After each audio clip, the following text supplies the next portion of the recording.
Muito bem, vamos mergulhar direto nisso. A gente sempre aprendeu na escola que o Estado moderno nasceu de um profundo medo do caos, centralizando o poder para tentar conter o perigo humano. Só que, enquanto a política lidava com esse medo todo, algo completamente diferente estava florescendo na cultura. O ser humano começava a se descobrir como indivíduo, sabe? Como grande centro criativo e racional do mundo. O nosso objetivo com essa análise visual hoje é desconstruir exatamente como essa transição de uma sociedade medieval, baseada no medo, para uma era moderna centrada na razão, não foi nem de longe tão limpa quanto parece. Na verdade, ela trouxe contradições gigantescas que moldam a nossa realidade até hoje. E essa é a grande pergunta que guia o nosso material de hoje. Pensa bem, se a razão prometia ser o caminho definitivo para a liberdade, por que a gente ainda vê tantas amarras por aí? O ponto crucial aqui é que o mundo novo simplesmente não destruiu o velho mundo de uma hora para outra. A modernidade nasceu totalmente entrelaçada, totalmente misturada aos medos medievais. E essa mistura meio caótica gerou uma das forças mais invisíveis e poderosas de toda a nossa história, o auto-engano. E detalhe, não estamos falando de uma mentira calculada, de malícia. É um ponto cego genuíno, onde as pessoas acreditam de pés juntos nos seus ideais, enquanto as ações delas mostram exatamente o oposto. Vamos começar com a parte 1, o ponto cego da razão. Para entender de onde isso tudo veio, a gente precisa olhar para o período da Renascença e para uma mudança que foi simplesmente monumental. Porque durante séculos, a mentalidade medieval colocou a divindade no centro de tudo. Aí vem o Renascimento e aos poucos desloca esse eixo. O humanismo surge para colocar o ser humano ali, no centro do palco. Mas o contraste prático é, no mínimo, assustador. O Renascimento celebrava a ideia de um homem universal, capaz de feitos incríveis. Mas na prática, de quem eles estavam falando? Do europeu branco e letrado. Essa exata mesma época de iluminação e arte coexistia de forma perfeitamente pacífica com a escravização e a desumanização de populações inteiras em outros continentes. Essa contradição toda não era um acidente de percurso, era um ponto cego estrutural imenso. Se eles incluíssem as populações escravizadas nessa dignidade humana, isso simplesmente destruiria a base econômica da civilização deles.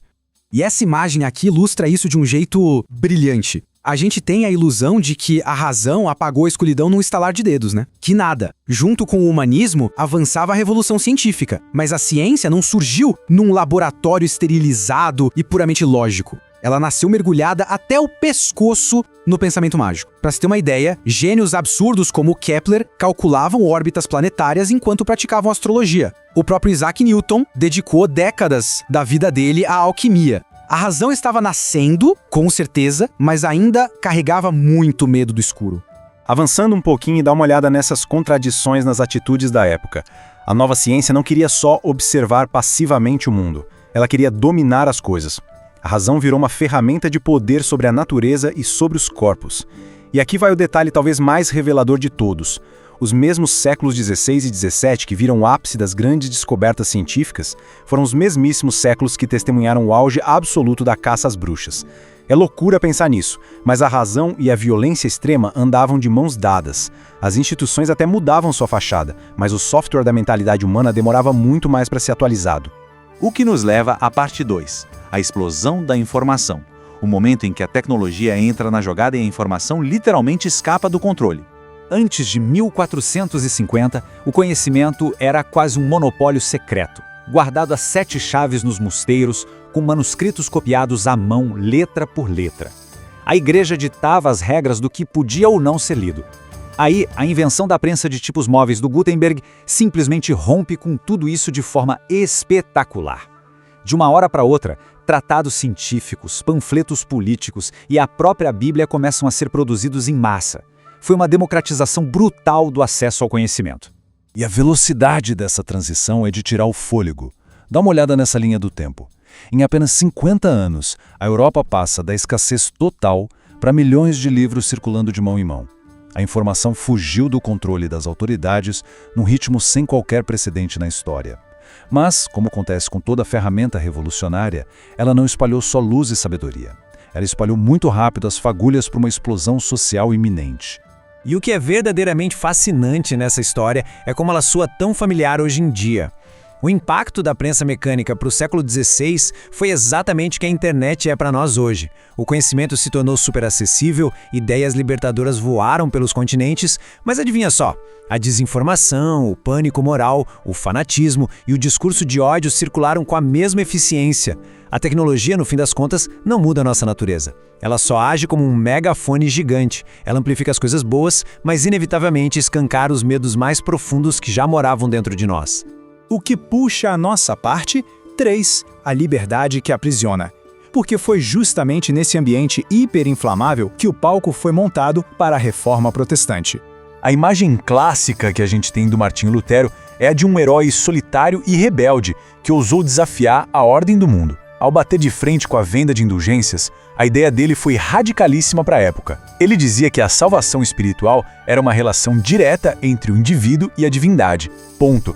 Nada de comprar pedacinhos de salvação de uma instituição. Imagina o peso que saiu das costas das pessoas. Era uma mensagem de libertação tremenda para uma Europa esmagada por séculos de autoridade religiosa inquestionável. Mas aí a gente esbarra nessa citação aqui. Pesado, não é? Quando os camponeses alemães, que foram inspirados exatamente pelas ideias dele de liberdade individual, resolveram se rebelar contra a opressão dos senhores feudais, ali em 1524, a reação do Lutero foi brutal. Ele exigiu que os camponeses fossem dizimados.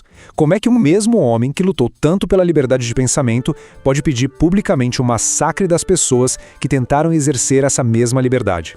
A resposta para isso não é só apontar o dedo e chamar de hipocrisia. A resposta está no centro da nossa análise: o auto-engano. O Lutero acreditava profundamente na liberdade espiritual, de verdade. Só que a concepção de liberdade dele tinha um limite, um ponto cego claríssimo. Ela não podia de jeito nenhum ameaçar os nobres, as alianças políticas e sociais que protegiam e sustentavam o próprio Lutero. Então a liberdade dele terminava exatamente no milímetro em que o perigo para a ordem começava. O movimento que surgiu para libertar acabou gerando perseguições impacáveis e novas amarras mentais. Entramos então na parte 4, o preço do sucesso. Com as portas da interpretação abertas, um outro pensador aparece e muda de vez a própria psicologia do Ocidente. João Calvino. O Calvino traz para a mesa um conceito fortíssimo, a predestinação. A ideia de que o destino final de cada um de nós já estava decidido desde sempre, e nenhuma ação sua em vida poderia alterar o resultado. Imagina o terror, a incerteza psicológica de viver sobre essa regra num mundo que tinha acabado de despertar para a individualidade. Aquela rede de segurança e pertencimento da comunidade medieval desaparece, e o destino de repente vira uma questão aterrorizantemente solitária. E para lidar com essa incerteza esmagadora, uma lógica surgiu. Uma lógica genial, mas ao mesmo tempo implacável. Pensa bem, se o jogo já está decidido, como a gente descobre quem são os vencedores? A resposta virou o sucesso visível no mundo real. De uma hora para outra, a riqueza, que na Idade Média era vista com muita suspeita moral, virou a prova máxima de que a pessoa era abençoada. O trabalho compulsivo e a acumulação de dinheiro viraram virtudes espirituais. E a consequência mais cruel de todas, a pobreza deixou de ser uma condição da vida ou um caminho de humildade e foi enquadrada como uma falha de caráter, uma falha puramente individual. Nascia ali a base psicológica de como enxergamos o sucesso hoje em dia. Então, qual é o saldo final disso? Sim, as pessoas abandonaram a camisa de força do feudalismo, o fardo de ter que decidir o próprio rumo trouxe uma autonomia maravilhosa, no papel, mas o pedágio emocional cobrado tem sido altíssimo. A identidade agora tem que ser fabricada do zero. Isso gerou uma perda brutal de pertencimento e de amparo. A liberdade acabou se tornando um sinônimo de isolamento, resultando numa solidão e numa ansiedade crônicas que basicamente definem a experiência de estar vivo no mundo de hoje. E chegamos na nossa parte 5, a modernidade medievalizada. Porque a conclusão que fica muito clara é que a ideia de um corte radical, de que fomos dormir na escuridão medieval e acordamos sobre as luzes da razão, é um belo mito. Esta tabela resume a nossa tese principal perfeitamente. O velho mundo sobrevive intacto dentro do novo. A casca externa da nossa civilização mudou muito. Temos bancos multinacionais, estados complexos, ciência de ponta, internet ultra rápida.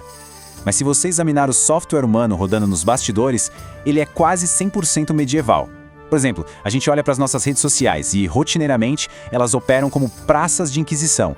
Usamos a tecnologia mais sofisticada que existe para organizar linchamentos públicos virtuais, exigindo puritanismo total e tratando opiniões como se fossem dogmas sagrados. As roupas ficaram modernas, mas os instintos ainda saem por aí caçando hereges. Entender a força que essas mentalidades antigas ainda têm sobre nós nos leva de volta ao conceito fundamental de tudo, o auto-engano. Por que as sociedades precisam tanto mentir para si mesmas? As nossas fontes indicam que o auto-engano não é maldade pura, mas sim um mecanismo de sobrevivência. Sem aquela rede de segurança antiga, com o peso esmagador de ditar a própria vida e arcar sozinho com os próprios fracassos, a mente humana usou o auto-engano como um escudo. É o truque psicológico perfeito para conseguir suportar o terror da solidão no mundo moderno. É por isso que esse padrão de uma crença super sincera que esconde um ponto cego não para de se repetir na história. Olha para trás. Os humanistas exaltavam a dignidade humana enquanto fingiam não ver os navios negreiros. Liberais clássicos lutavam pela liberdade de direitos, mas deixavam as mulheres totalmente de fora da equação. Na Revolução Francesa, os jacobinos mandavam os próprios colegas para a guilhotina gritando palavras sobre fraternidade. E mais tarde, ideais socialistas acabaram erguendo campos de trabalhos forçados em nome da igualdade. O ponto comum aqui é que ninguém nessas histórias se via como vilão. O auto-engano protegeu as crenças e as necessidades dessas épocas, impedindo que a contradição óbvia implodisse os próprios ideais deles. O que deixa a gente com uma provocação final? A modernidade de fato garantiu a nossa liberdade individual, mas ela sussurrou no nosso ouvido que o preço seria lutar contra o mundo totalmente sozinho. E se ficou uma lição clara desta nossa análise, é a de que é impossível apagar o passado da noite para o dia. Então, sabendo que as nossas instituições mudam de roupa muito antes do nosso instinto humano evoluir, a grande pergunta é: quanto da nossa racionalidade de hoje não passa de uma embalagem nova para pavores medievais? Quais são os valores tão inquestionáveis de hoje que o pessoal do futuro vai olhar e pensar: como é que eles não viram que isso era um ponto cego gigantesco? Fica aí o convite para a gente não parar de questionar as certezas absolutas do nosso próprio tempo.